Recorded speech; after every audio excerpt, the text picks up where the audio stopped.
वैसे दे दिया नहीं किया है, हर जगह मौजूद है पर नजर आता नहीं। योग साधन के बिना कोई उसे पाता नहीं। जो जन्म के अंधे होते हैं, जन्म के अंधे को हाथी का एक अंग दिखा दिया जाता है तो वो एक ही अंग को ही हाथी मान लेता है। जो जन्म के अंधे होते हैं उनको अगर एक अंग हाथी का दिखा दिया तो उसी को वो हाथी मान लेता है। ऐसे ही जिन्होंने परमात्मा को जाना नहीं है, अब किसी ने कह दिया कोई परमात्मा निराकार है, तो परमात्मा को उसने वही कहता है कि परमात्मा निराकार है।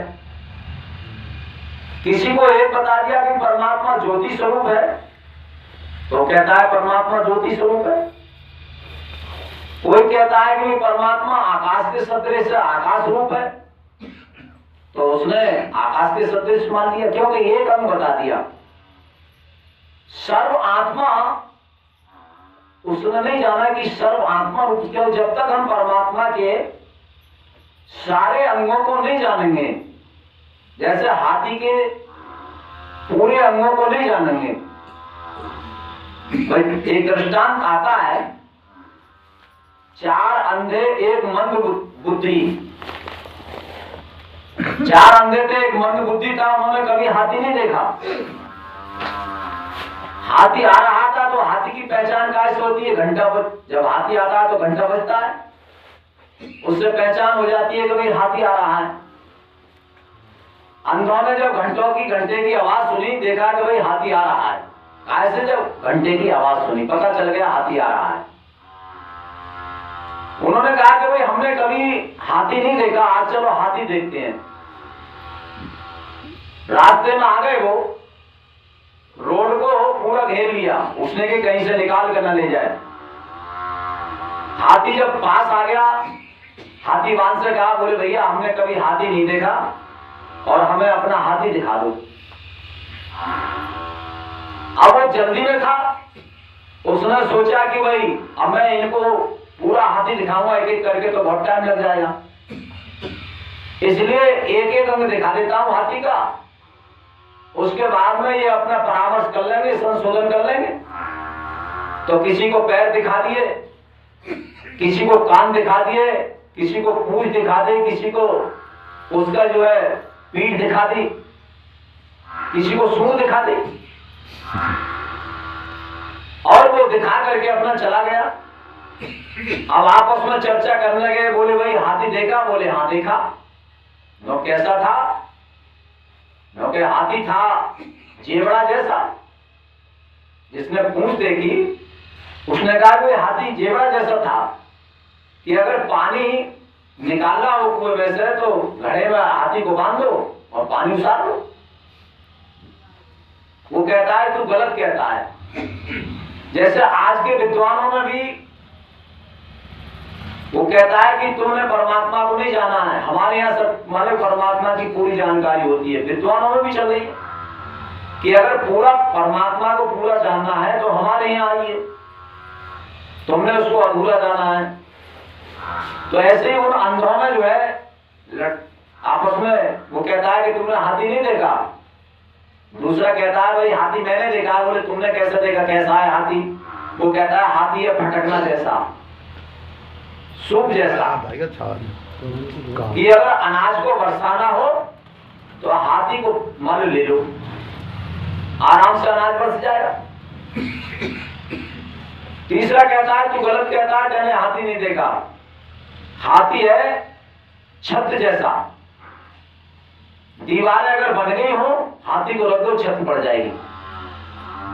चौथा कहता है हाथी मैंने भी नहीं देखा है, तू भी गलत कह रहा है।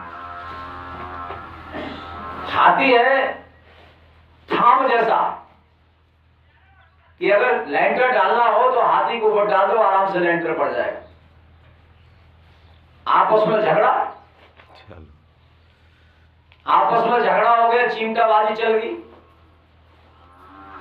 आजकल भी जो है कुछ महात्मा ऐसे हैं कि वो कोई महात्मा बेचारा सीधा साधा अगर बन जाए तो उसे समझाने की कोशिश नहीं करेंगे। उसने कहेंगे ये महात्मा बनी कैसे गया, तो उस पर दंड डाल देंगे।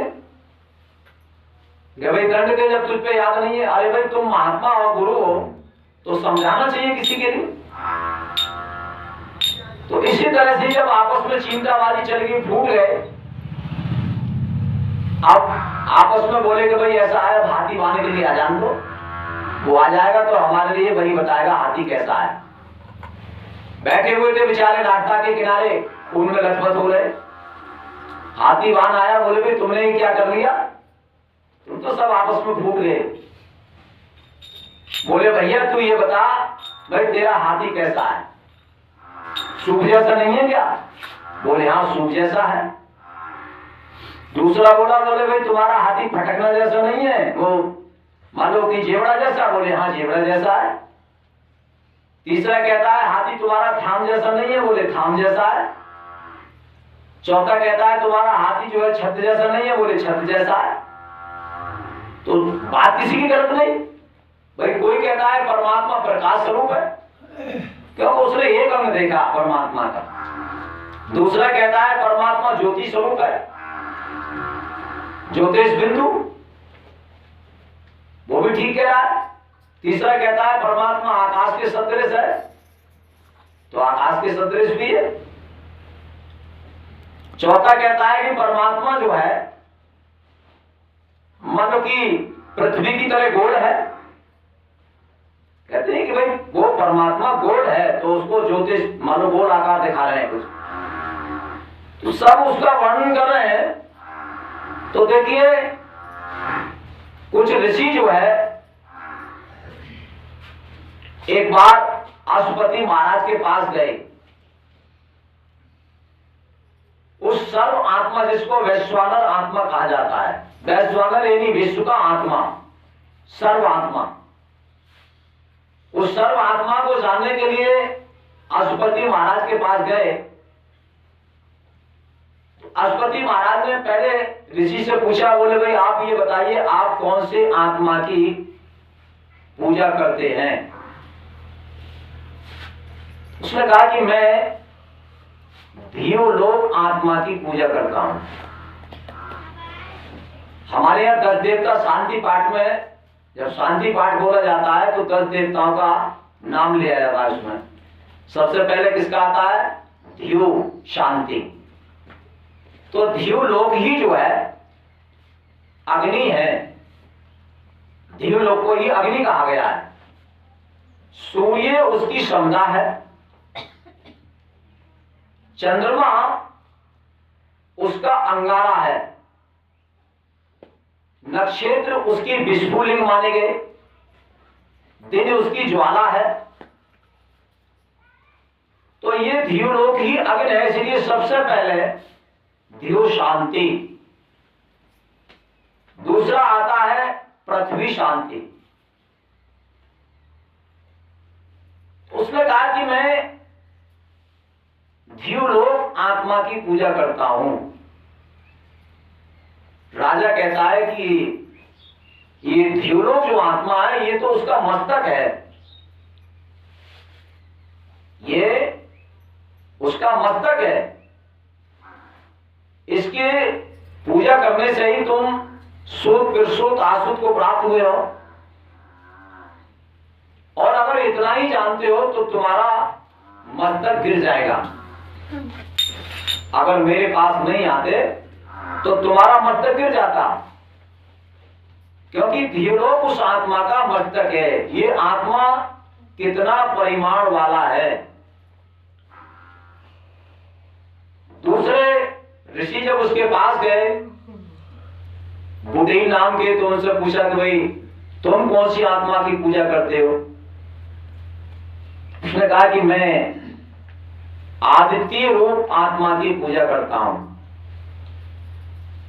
बोले आदित्य तो उसका विश्व नेत्र है, विश्व का जो नेत्र है वो आदित्य है। अगर आप इतना ही जानते हो